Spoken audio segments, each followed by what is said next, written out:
வணக்கம்.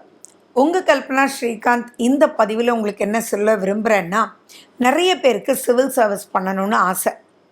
சரி, civil service IAS ஆவேனா, IPS ஆவேனா அப்படின்லாம் நீங்கள் கேட்குறீங்க இல்லையா? ஸோ அவங்களுக்கு அவங்க ஜாதகம் எப்படி இருந்தால் நீங்கள் IAS IPS civil service pass பண்ணி அதுக்குண்டான ஒரு பொசிஷனுக்கு நீங்கள் வர முடியும் அப்படின்றத பார்த்துக்கணும்.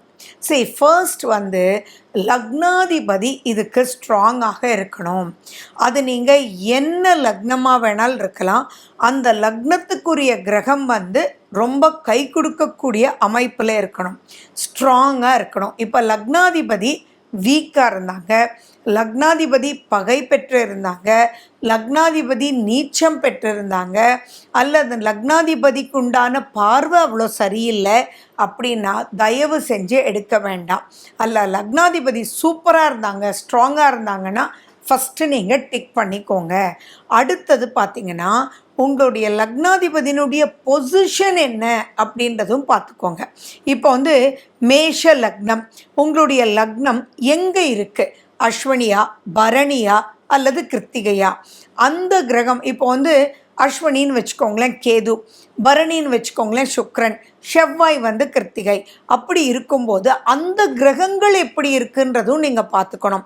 இப்போ பரணின்னு வச்சுக்கிட்டா சுக்ரன் எப்படி இருக்கார்? நல்லா இருக்காரா, வீக்காக இருக்காரா, அல்லது ஃபெயில் ஆகிட்டாரா, பாஸ் ஆகிட்டாரா, மார்க் வாங்கியிருக்காரா அப்படின்றதெல்லாம் நீங்கள் அனலைஸ் பண்ணி பார்க்கணும்.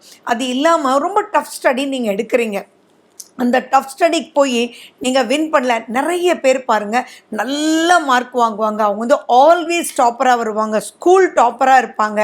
ஆனால் அவங்க ஐஏஎஸ் ஐபிஎஸ்ன்னு போகும்போது ரொம்ப பெருமையாக போவாங்க, ஆனால் ஃபைனலாக அவங்களால ஜெயிக்கவே முடியாது. அப்படின்னா அவங்க வீக்கான ஒரு பர்சனாக அப்படின்னா no no no no no. இவ்வளவும் படித்தாங்கல்ல, ஆனால் அந்த ஒரு ஐஏஎஸ் ஐபிஎஸ்ன்ற படிப்பு அவங்களால ஃபினிஷ் பண்ணுறதுக்கு உண்டான கிரகநிலைகள் அங்கே சப்போர்ட்டாக இல்லாமல் இருக்கும். ஸோ அந்த பாயிண்ட்டுக்காக தான் இந்த பதிவு ரொம்ப முக்கியமாக நீங்கள் பார்க்கணும். அது இல்லாமல் நல்லா படிக்கிறான்றதுக்காக எல்லாருமே ஐஏஎஸ் ஐபிஎஸ் ஆக முடியாது. அதே மாதிரி அந்த கெரியர் அப்படின்றது பல கிரகங்கள் சம்மந்தப்பட்டது. அதில் வின் பண்ணுறதுக்கே ஒரு திராணி வேணும்.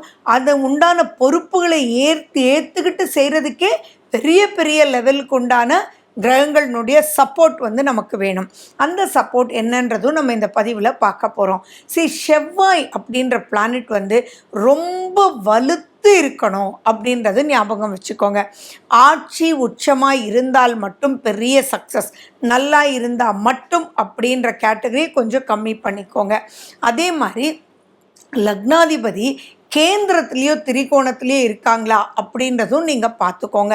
உங்களுடைய கேந்திர திரிகோண அதிபதிகள் யாருன்னு பார்த்துக்கோங்க. செவ்வாய் 3, 6, 11 லக்னத்திலேயே குருவினால் பார்வை அப்படின்னு இருக்கிறது ரொம்ப ரொம்ப சிறப்பு. 3, 6 அப்படின்னு உடனே எல்லாருக்கும் என்ன வரும்? என்ன மறைஞ்சிருக்கே அப்படின்னு வரும். ஒரு கலெக்டராக இருக்கும்போது நிறைய விஷயங்கள் சத்ருக்களை சந்திக்கக்கூடிய ஒரு நிறைய விஷயங்களை அவங்க சந்திக்கணும். அந்த சத்ருக்கள் against force, opposite energy, opposite people அப்படின்றவங்களாம் சந்திக்கணும். அதில் போராடி அந்த வாரை வின் பண்ணணும் அப்படின்னா செவ்வாய் 6ஆம் வீட்டில் இருக்கும்போது அது வின் பண்ணக்கூடிய ஒரு விஷயத்தை கொடுக்கும். 11 லாபஸ்தானத்தில் செவ்வாய் இருந்ததுன்னா எதையுமே முறியடிச்சிட்டு போயிட்டே இருப்பாங்க. அண்ட் எந்த ஒரு பாயிண்ட்டுக்கையும் கம்யூனிகேஷன் ஸ்கில் ரொம்ப முக்கியம். அந்த collector or IPS or IAS whomever you call it, அவங்க பேசும்போதே எப்படி இருக்கும்? டக் டக் டக் டக்குன்னு இருக்கும். அந்த டக் டக் டக்குன்னு கரெக்டாக ஸ்மார்ட்டாக கிளியரான கம்யூனிகேஷனோட பேசணும் அப்படின்னா அந்த செவ்வாய் 3ஆம் வீட்டில் இருந்ததுன்னா அவ்வளோ அந்த கம்யூனிகேஷனால் அவங்க சூப்பராக வர முடியும். குருனுடைய பார்வை பெற்றிருந்தாலும் நல்ல பவர்ஃபுல்னு பார்த்துக்கணும். அடுத்தது பார்த்திங்கன்னா 9ஆம் வீட்டு அதிபதி கெட்டிருக்கவே கூடாது, ரொம்ப நல்லா இருக்கணும். அந்த 9ஆம் வீட்டு அதிபதி கெட்டுடுச்சு அப்படின்னாலே கண்டிப்பாக நீங்கள் தள்ளி வச்சிடுங்க, இதுக்குள்ளே என்ட்ரி ஆகிடவே வேண்டாம். ஏன்னா சக்ஸஸ் ரேட்டிங் ரொம்ப ரொம்ப ரொம்ப ரொம்ப கம்மியாக இருக்கும். அதே மாதிரி 9ஆம் வீட்டையும் நீங்கள் பார்க்கணும், அந்த வீட்டில் இருக்கக்கூடிய கிரகத்தையும் நீங்கள் பார்க்கணும், அந்த 9ஆம் வீட்டினுடைய அதிபதியையும் பார்க்கணும். 9ஆம் வீட்டை எந்த கிரகம் பார்க்குதுன்னு பார்க்கணும். சுபருடைய பார்வையாக இருந்ததுன்னா எல்லாமே சுபமாக இருந்தால் கண்டிப்பாக ப்ரொசீட் பண்ணுங்க, பயப்படவே வேண்டாம். அதே மாதிரி இங்கே சந்திரனையும் ரொம்ப முக்கியமாக நீங்கள் பார்க்கணும்.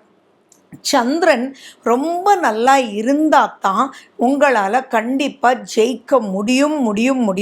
என்னடா ஐஏஎஸ் ஐபிஎஸ்க்கும் சந்திரனுக்கும் என்ன அப்படின்னா, ரொம்ப முக்கியங்க. மனசளவில் பாதிக்கப்பட்டக்கூடாது இல்லையா? மனசுன்றது ரொம்ப திடமாக ஒரு ஆளுமைத்தனம் வேணும்.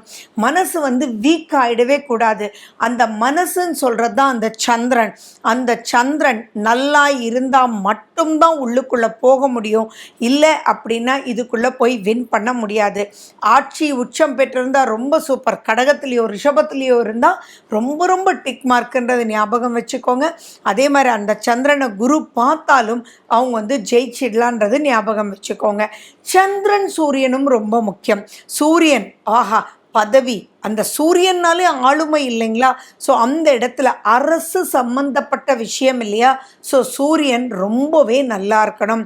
சூரியன் மேஷத்தில் உச்சம் பெற்றிருந்தாலும், சிம்மத்தில் ஆட்சியாக இருந்தாலும், சூரியன் வேற எங்கேயாவது இருந்து குரு பார்வை பெற்றிருந்தாலும், சுபரோட கனெக்ட் ஆகியிருந்தாலும் நீங்கள் டிக் மார்க் போட்டுக்கோங்க. அண்ட் மேலும் பார்த்தீங்கன்னா, லக்னத்திலேயே உங்களுக்கு சூரியன் செவ்வாய் இருந்தாலும், சூரியன் செவ்வாய் 10ஆம் வீட்டு அதிபதியாக இருந்தாலும், 10ஆம் வீட்டுக்குரிய கிரகமாக இருந்தாலும் நீங்கள் டிக் போட்டுக்கலாம். ஏன்னா இது ரொம்ப முக்கியம். இதில் எவ்வளோ கனெக்ஷன்ஸ் பார்க்குறீங்க. சரி, சிலருக்கெல்லாம் இதெல்லாம் இருக்குது. அதோடு சேர்ந்து கஜகேஸ்வரி யோகம் இருக்குது, அண்ட் சந்திராதி யோகம் இருக்குது, தர்ம கர்மாதிபதி யோகம் இருக்குன்னாலும் அவங்க ஐஏஎஸ் ஐபிஎஸ் சிவில் சர்வீஸ் ஈஸியாக எடுத்துக்கலாம். அண்ட் எடுக்கக்கூடிய காலகட்டம்ன்றதும் ரொம்ப முக்கியன்றது ஞாபகம் வச்சுக்கோங்க. காலகட்டம்ன்றது என்ன? இப்போ நடக்கக்கூடிய திசா புத்தியும் உங்களுக்கு சப்போர்ட்டிவாக இருக்கணும். அது சப்போர்ட்டிவாக இருந்தால் தான் ஃபினிஷ் பண்ணி நல்ல பொசிஷனுக்கு வர முடியும். ஸோ இதெல்லாம் நீங்கள் பார்த்து ஒரு தெளிவு அப்படின்ற ஒரு விஷயம் வந்துட்டிங்கன்னா, எஸ் நான் அதில் சூப்பராக ஜெயிச்சு வந்துடுவேன் அப்படின்ற ஒரு டிக் மார்க் கொடுத்துக்கலாம். ஹோப் நீங்கள் சிவில் சர்வீஸ் எடுக்கிறதுக்கு முன்னாடி இந்த பதிவை பார்த்து அதுக்குண்டான ப்ளஸ் மைனஸஸ் புரிஞ்சு நீங்கள் போய் ஜெயிச்சு வர்றதை நான் பார்க்கும்போது எனக்கு ரொம்ப சந்தோஷத்தை கொடுக்கும். அப்படிப்பட்ட சர்வீஸ்க்குள்ளே போகலாமா வேண்டாமா அப்படின்ற ஒரு விஷயத்தை ஜாதகத்தை பார்த்து, உங்கள் பிறப்பு ஜாதகத்தை பார்த்து நீங்கள் தெரிஞ்சுட்டு போகும்போது சக்ஸஸ் 100% இருக்கும்.